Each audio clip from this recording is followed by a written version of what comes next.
This is a brush truck used for wildland fires. As you can see, it has oversized tires that we use to go over logs, trees, ditches. So it goes off-road. The compartment has all our wildland leaf blowers, other tools.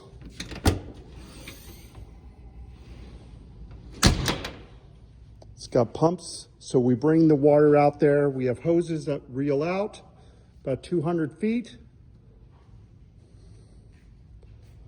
Carry extra fire hose on here, but not large area hose, chainsaws.